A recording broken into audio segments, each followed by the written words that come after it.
To AB tutorial.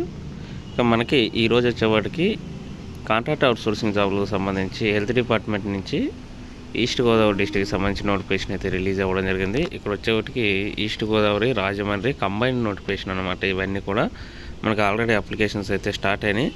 So మనకి last date వచ్చేవాటికి ఇది 12th May అనమాట. మనం ప్రతిరోజు కూడా అప్లికేషన్ మార్నింగ్ 10 నుంచి సాయంత్రం 4 o'clock లోపు ఇవ్వచ్చు అనమాట. ఈ యొక్క ప్రిన్సిపల్ కాలేజ్ ఎక్కడైతే ఉంటుందో అక్కడ ఇవ్వాలి. సో మనం దీనికి సంబంధించి ఇంపార్టెంట్ అప్డేట్స్ అన్నీ కూడా స్టెప్ బై స్టెప్ అయితే చూద్దాం. ఇక్కడ నెంబర్ ఆఫ్ వేకెన్సీస్కి సంబంధించి, అదేవిధంగా మనకి కంప్యూటర్ ప్రోగ్రామ్, ఇవన్నీ కూడా పోస్టులు అనమాట. నేమ్ ఆఫ్ ది పోస్ట్, అదేవిధంగా శాలరీ, ఇవన్నీ ఒకసారి చూసుకొని మీరు స్క్రోల్ చేస్తూ ఉంటాను.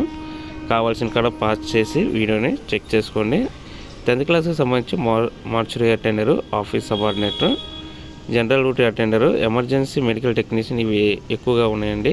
ఇవి 25 వేకెన్సీస్ వరకు ఉన్నాయి.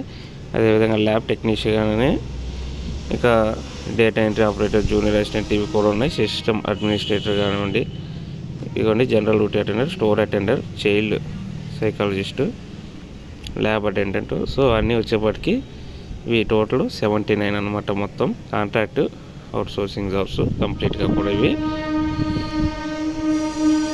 సో అప్లికేషన్స్ వచ్చేప్పటికి మనం ఇది చాలా క్లియర్గా ఇచ్చారు. Principal or additional DME government medical college, Rajamahendravaram, East Godavari district అనమాట. మార్నింగ్ 10 నుంచి సాయంత్రం 4 గంటల లోపు 12th May లోపు ఇవ్వాలన్నమాట. సో ఇవన్నీ కూడా మనకి ఇంపార్టెంట్ డేట్స్ ఇవ్వడం జరిగింది. మనకి చూసినట్లయితే 12వ తేదీ లాస్ట్ డేట్. ఇది మెయిన్గా మనం గుర్తుపెట్టుకోవాలన్నమాట. దీనికి సంబంధించి క్వాలిఫికేషన్స్ కూడా ఇచ్చారు స్టెప్ బై స్టెప్. దీనికి సంబంధించి సర్టిఫికేట్స్ కూడా మనం చూసుకున్నట్లయితే 10th క్లాస్ మార్క్స్ మెమోస్ కానివ్వండి, 4th to 10th class study certificates, caste certificates, అదేవిధంగా అప్లికేషన్ ఫామ్, ఇవన్నీ కూడా మనం ఫిల్ చేసి సంబంధిత ఎక్కడైతే ఉందో రాజమహేంద్రవరం ప్రిన్సిపల్ దగ్గర ఫిజికల్లీగా మనం పోయి ఇవ్వాలన్నమాట. సంబంధించి క్వాలిఫికేషన్స్ ఇవ్వండి.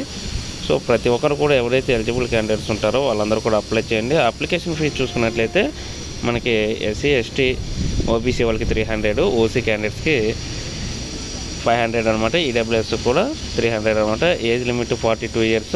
ఇంకా అదేవిధంగా SC, ST, BC, EWS వారికి 5 years వరకు ఏజ్ రిలాక్సేషన్ ఉంటుంది. ఎక్సిడీస్ వారికి 3, physically differently able persons 10 years వరకు ఉంటుందన్నమాట. సో ఫైనల్గా చూసినట్లయితే సెలక్షన్ మెథడ్ ఆల్రెడీ మీకు ప్రీవియస్ వీడియోస్లో చెప్పాను, అదేవిధంగా ఉంటుంది. ఇక్కడ 10th ఈ యొక్క స్కోర్ ఏవైతే ఉంటో అవి 75% తీసుకుంటారు. ఈరా పాసింగ్ 1 మార్క్ నుంచి 10 మార్క్స్ వరకు మ్యాక్సిమం యాడ్ అయితే, ఇక మిగతా 15 మార్క్స్ అనేవి సర్వీస్ అనమాట. ఆల్రెడీ ఎవరైతే చేస్తారో కోవిడ్ టైంలో కానివ్వండి వాళ్ళకి కలుస్తాయి అనమాట. సో ఇది ఈరోజు ఉన్నటువంటి ఇంపార్టెంట్ అప్డేట్స్ అనమాట. Thank you.